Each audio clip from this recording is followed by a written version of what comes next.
बिस्मिल्लाहिर्रहमानिर्रहीम और अस्सलाम वालेकुम। आज की इस वीडियो में हम एक शॉर्ट क्वेश्चन को देखेंगे जो एग्जाम में भी अक्सर आ जाता होता है। आपने ये बताना है यहाँ पे कि भाई कांस्टेंट और वेरिएबल के दरमियान में क्या फ़र्क है। ये कांस्टेंट और वेरिएबल को इंडिविजुअली तो हमने एक वीडियो में पहले भी देखा था। अभी हम इन दोनों के जो डिफरेंसेस हैं वो यहाँ पे हम लिस्ट डाउन करेंगे और उसी तरीके से एक टेबल की फॉर्म में लिस्ट डाउन करेंगे हम कि पहले हम कॉन्स्टेंट्स की कुछ जो बातें कॉन्स्टेंट के लिखेंगे वही बातें हम देखेंगे वेरिएबल के लिए भी कि वेरिएबल की तरफ अगर हम जाएँ तो वो बात किस तरीके से होगी। तो एक उसी तरह टेबल की फॉर्म में लिस्ट डाउन कर लेते हैं। तो 4-5 डिफरेंसेस हम देख लेंगे।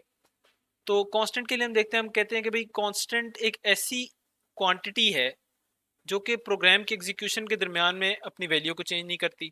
और वेरिएबल के लिए हम देखते हैं तो हम कहते हैं कि भाई वेरिएबल जो कि है वो एक ऐसा नेम है, किसी क्वांटिटी को आपने दिया हुआ है जो कि प्रोग्राम के एग्जीक्यूशन में अपनी वैल्यू चेंज कर सकती है।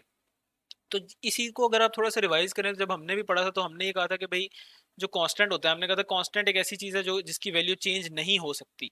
वो इस वजह से क्योंकि आपने उसकी वैल्यू को फिक्स कर दिया होता है। तो कांस्टेंट के केस में आप कहते होते हैं कि इसकी वैल्यू जो है वो फिक्स है और वो शुरू में ही कोड के डिफाइन हो जाती है और एक खास तरीके से डिफाइन होती है। जबकि वेरिएबल के लिए आप जैसे उसके नाम से पता चलता है कि वेरी का लफ्ज़ ही ये बताता है कि भाई ये चीज़ चेंज होगी। तो वेरिएबल ऐसा लफ्ज़ है कि जो जिसकी वैल्यू जो कि है वो कंटिन्यूसली चेंज हो सकती है। कि कोड जब चल रहा है उस टाइम के ऊपर यूज़र हो सकता है एक नया इनपुट दे दे तो वो नई चीज़ जो भी वो इनपुट देगा वो वहाँ पे आ जाएगी। कोई और वैल्यू आती है तो वो उसकी जगह पे आ जाएगी। ठीक है, जबकि कांस्टेंट के केस में ऐसे नहीं होगा। कांस्टेंट केस में एक जो वैल्यू आपने डाल दी उसके अंदर वही पूरी कोड के चलने में वही वैल्यू उसमें यूज़ हुआ करेगी।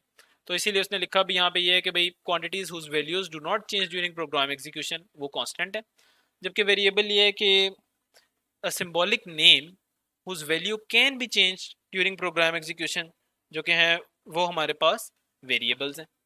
नेक्स्ट हम देख लेते हैं तो हमारे पास आता है कि भाई the face value of constants is known. ठीक है, और वेरिएबल्स के केस में हम कहते हैं कि the value of variable is unknown as it may vary during program execution.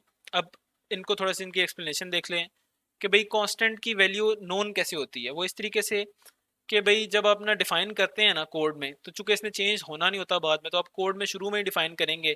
तो आप इस तरीके से लिखेंगे कि मैं लिखूंगा कांस्टेंट का कीवर्ड, आगे मैं कांस्टेंट लिखता हूँ कि मैं पाए का कांस्टेंट डिफाइन सपोज कर रहा हूँ और उसके लिए मैं लिख देता हूँ कि इसकी वैल्यू मैं डालूंगा 3.14। ठीक है ना, यहाँ पे फ्लोट भी आ जाएगा। ठीक है, अच्छा, जबकि अगर मैं वही जो है वेरिएबल डिफाइन करूंगा तो मैं उसकी वैल्यू इस तरीके से पहले से डिफाइन नहीं करूंगा, तो उसकी वैल्यू चेंज होती रहेगी।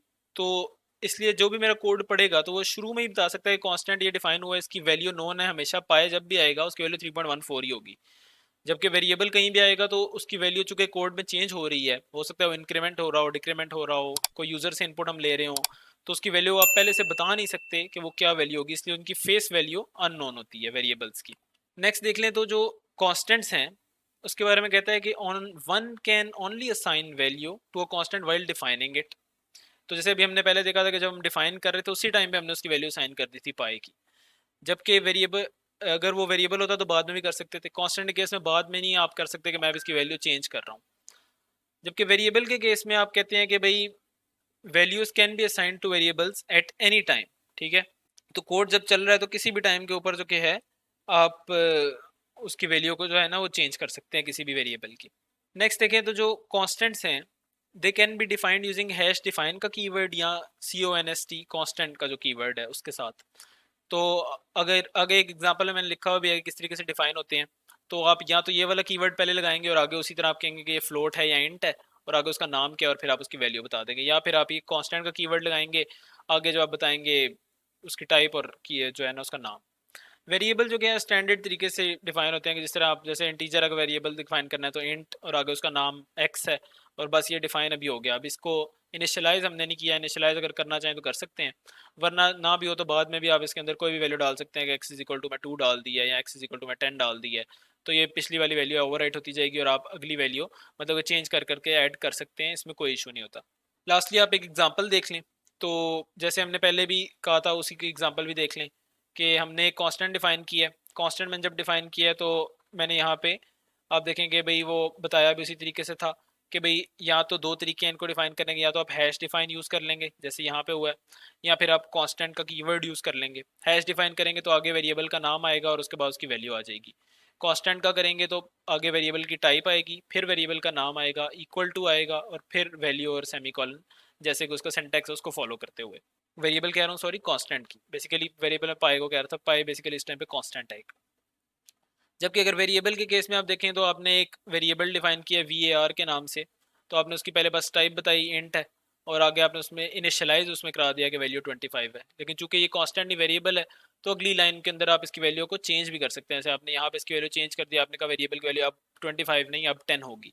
इसी तरह किसी और तरीके से भी आप देखेंगे कि कहाँ पे आपको कॉन्स्टेंट्स की जरूरत पड़ेगी। कॉन्स्टेंट्स मोस्टली मोस्टली ऐसी वैल्यूज होंगी जिनमें जिनके आप लिए आप चाहते ही हैं कि भाई कोड के दरमियान में चेंज ना हो। जैसे पाई की वैल्यू ऐसी है कि ये एक मैथ का कांस्टेंट है और इसने कभी चेंज नहीं होना, तो आपके कोड में अगर ये यूज़ हो रहा है तो इसकी वैल्यू हमेशा यही रहनी चाहिए। जबकि वेरिएबल के केस में जब भी वेरिएबल आएगा तो आप चाहते ही होंगे उसके लिए कि उसकी वैल्यू कोड के दरमियान में चेंज हो सके। तो इस चीज़ की बेसिस के ऊपर आप किसी चीज़ को कांस्टेंट डिक्लेयर करेंगे या वेरिएबल डिक्लेयर करेंगे।